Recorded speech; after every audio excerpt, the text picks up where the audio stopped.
Na nas se je obrnil soprog 87-letne dementne gledalke iz Krškega, ki je Zavod Inštitut za civilno in gospodarsko pravo poslal paket priročnikov, ki stane 55 evrov.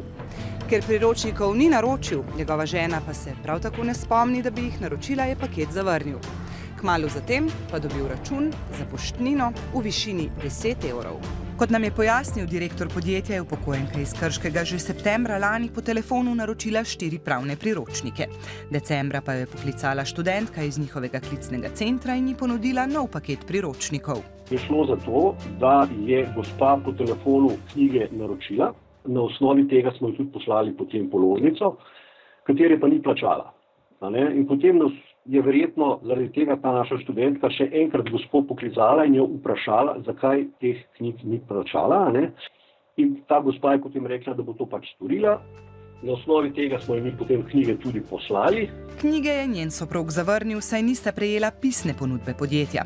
Prav tako ni poravnal 10 evrov poštnine, ki mu jo je po zavrnitvi priročnikov zaračunalo podjetje. Zakon o varstvu potrošnikov recimo izrecno ureja situacije, kjer ima podjetje organizirano prodajo prek telefona in pogodba v takem primeru ne more biti sklenjena samo prek telefona, ampak mora podjetje nujno poslati tudi pisno ponudbo in prejeti od potrošnika bodisi podpisano pogodbo ali pa neko drugo pisno izjavo, da to ponudbo konkretno sprejema. Šele takrat je pogodba sklenjena.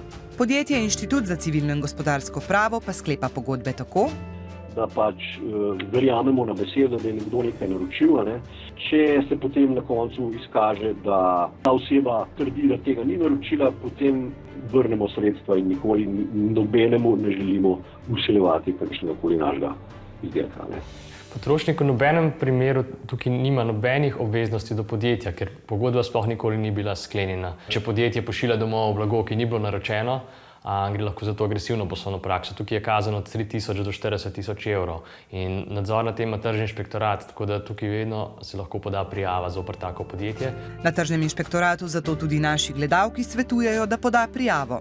Vedno znova zasledimo podobne prakse, lahko gre za prodajo na domu, ko pač pridejo nekako vsiljivo, potem tudi noter, mogoče v dom, prodajo razne storitve in produkte od sesalcev do zavarovanj, do ne vem česa. Sploh pri zavarovanjih je težava še večja, ker ni pravice do odstopa od pogodbe, medtem ko pri ostalih pač storitvah ali pa pri blagu je. Pri nakupu blaga in storitev imate 14 dni časa, da odstopite od pogodbe. Odstop je treba podati pisno, saj v nasprotnem primeru ne bo veljaven.